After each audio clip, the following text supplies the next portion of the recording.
They need to be implemented. This is a very good ground to be able to set the tone as to the implementation. So if there are areas where people expect clarity, there will be clarification. If there are areas where people believe they want some reviews, it will be considered, because the committee that handles the code is here. But the Rule 9, which is on investment international standard on audit, 701, is not a standard we can amend from Nigeria. We can at least advise on the way forward and take whatever comment on board and take to the international.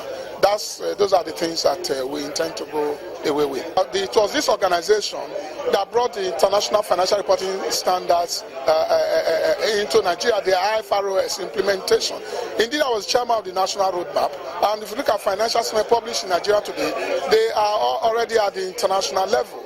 Then secondly, of course, we are seeing registration of professionals that are in the financial reporting process. We register them and hold them accountable if there are issues with financial statement that they already have attested to the integrity of those statements. It provides assurance to domestic and foreign investors. Thirdly, it is actually because of the activities of this organization, this Financial Reporting Council, that Nigeria was rated twice as the #1 investment destination in Africa, because if we are not complying with international benchmarks in financial reporting, foreign investors will have to pay rent to consultants before they can have some meaningful understanding of what's happening in your environment. And now we have the corporate governance code. You know, this is an excellent way of telling us that the country is ready for newness and for growth and for change. Because without a corporate governance code that is occasioned or that's engaged as a result of an enabling law, then what you are having is likely persuasive. The 5 codes that are currently in existence in Nigeria, they were brought about by regulatory agencies who didn't have it in their law. But it is because of the urgency that this requires in an investing environment that indeed the initial regulators, the regulators themselves brought in those codes. They were actually mandatory in the first instance.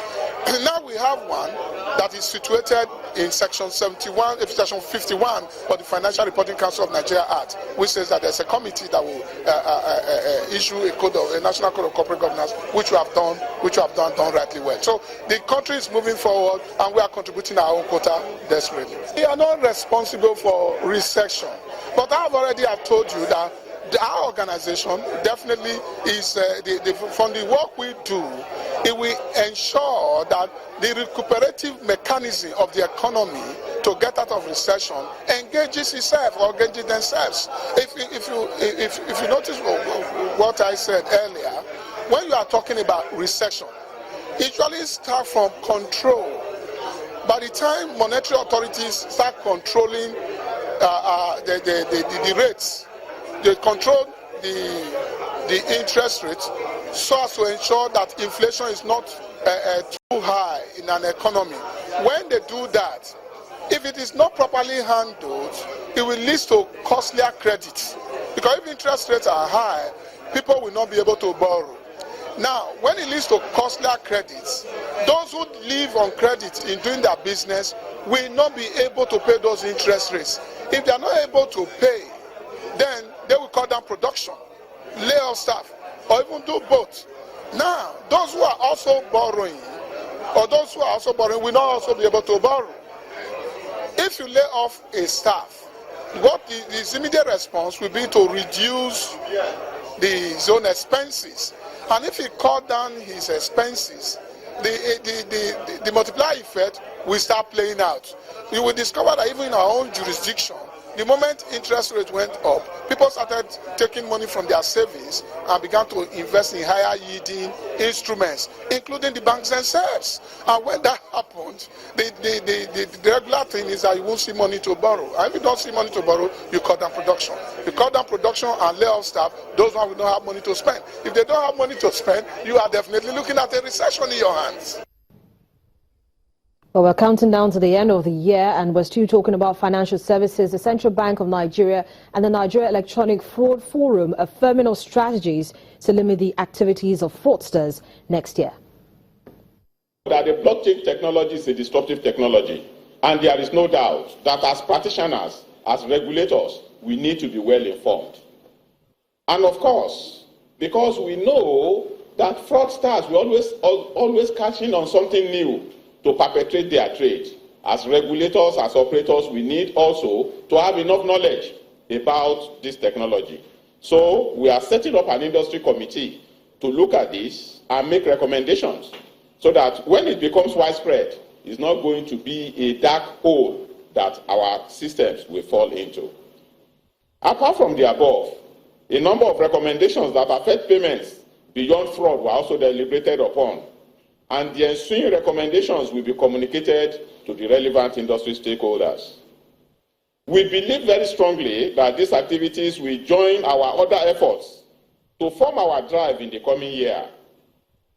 Speaking of our other efforts, which are already in the pipeline, it is important that we take a look at them so that our members can effectively key into them for the good of the entire payment system. Top on the list is the establishment of the dedicated e-payment and card crime unit in the Nigerian police force. As at last month, November 2015,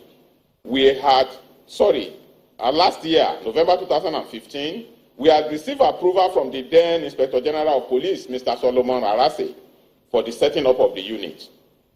The police command had even gone ahead to deploy 10 officers to form the pool of the unit. However, as technocrats, we all know that the process of operationalizing is a journey and not an event. So, your forum has from the beginning of this year written to the management of the Central Bank of Nigeria for the constitution of a 10-member working group for the operationalization of the unit. Approval was received early this year for the working group, made up of 7 representatives from the financial industry and 3 representatives from the Nigerian police. They were mandated to prepare a draft operational framework that will guide the activities and the operations of the unit. So quite a lot for you to chew over, in spite of the fact that it is a holiday. But we're back in just a moment. We're taking a look at other issues from the Nigeria energy market, and Channel's business news editor Bosna Mofayo will be joining me after now. Stay with us.